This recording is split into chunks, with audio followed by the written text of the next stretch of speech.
নমস্কাৰ মোৰ ইউটিউব চেনেলটোলৈ আপোনালোকক স্বাগতম জনাইছো। আজি মই আপোনালোকলৈ নতুন এটা ৰেচিপিৰ ভিডিঅ' লৈ আহিছো। ভিডিঅ'টোত মই কেটলিৰ মুখত দিয়া পিঠা বা ভাপৰ পিঠা কেনেকৈ বনাই দেখাম। পিঠাখিনি বনাবলৈ মই প্ৰথমে দুটেমা চাউল পানীত তিয়াই থৈছো। এতিয়া চাউলখিনি মিক্সিত পিচি গুড়িখিনি উলিয়াই ললো। কেটলি মুখত দিয়া পিঠা বনাবলৈ বৰা চাউল বা অন্য ভাত খোৱা চাউলো ব্যৱহাৰ কৰিব পাৰি। এয়া পিঠাগুড়ি লৈছো, নাৰিকল পিচি লৈছো, চেনি আৰু গুড় লৈছো আৰু একাপ গাখীৰ লৈছো।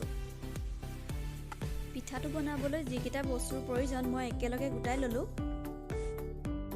এতিয়া যিহেতু বহাগ বিহু আহি আছে, সকলোৰে ঘৰত পিঠা বনোৱাৰ প্ৰস্তুতি চলি আছে। কেটলিৰ মুখত দিয়া পিঠা হয়তো সকলোৱে বনাব জানেই। ময়ো বিহু বুলি বনাইছিলো আৰু এটা ভিডিঅ' বনাই ৰাখিলো। আহকচোন ভিডিঅ'টো চাই লওঁ। প্ৰথমতে মই এটা চৰিয়া লৈ মিশ্ৰণটো বনাই লৈছো। পিঠাগুড়ি বাটিত দি দিছো। তাৰপিছত ৰুকি থোৱা নাৰিকলখিনি অলপমান দি দিছো।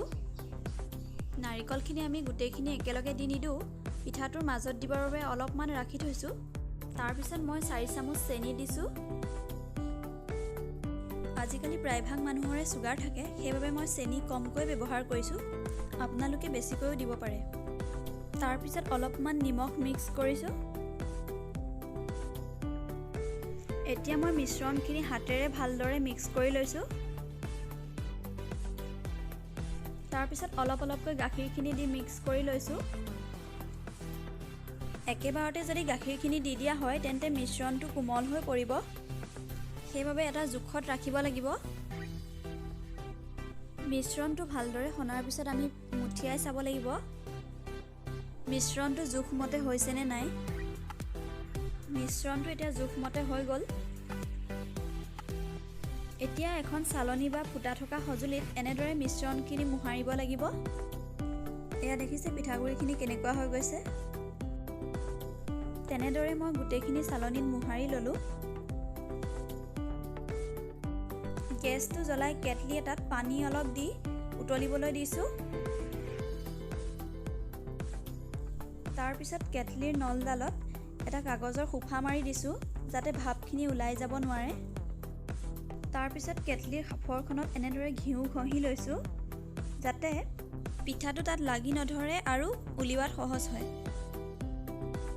তাৰপিছত কেটলিৰ সাঁফৰখন লৈ পিঠাগুড়িখিনি এনেদৰে অলপকৈ দি দিছো। তাৰপিছত গুড়খিনি দিছো আৰু নাৰিকলো দি দিছো অকণমান।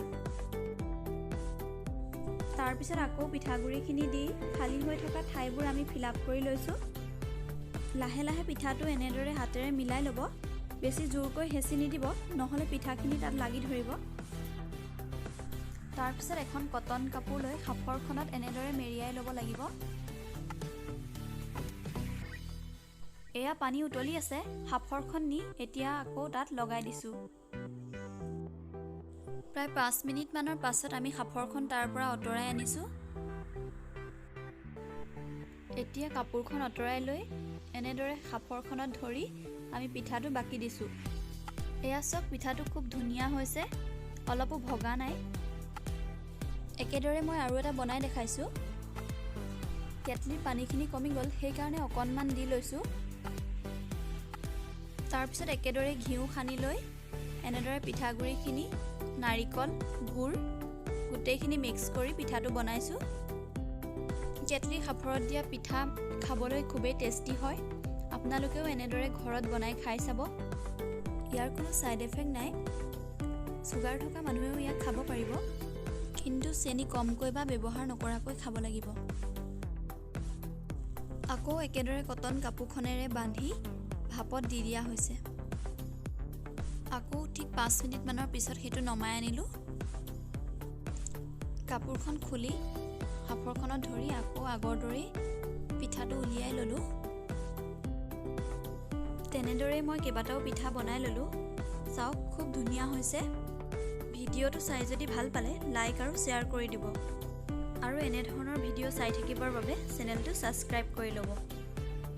এয়া চাওক, পিঠাটো মই ভাঙি দেখুৱাইছোঁ, মাজলৈকে ভালদৰে সিজি গৈছে।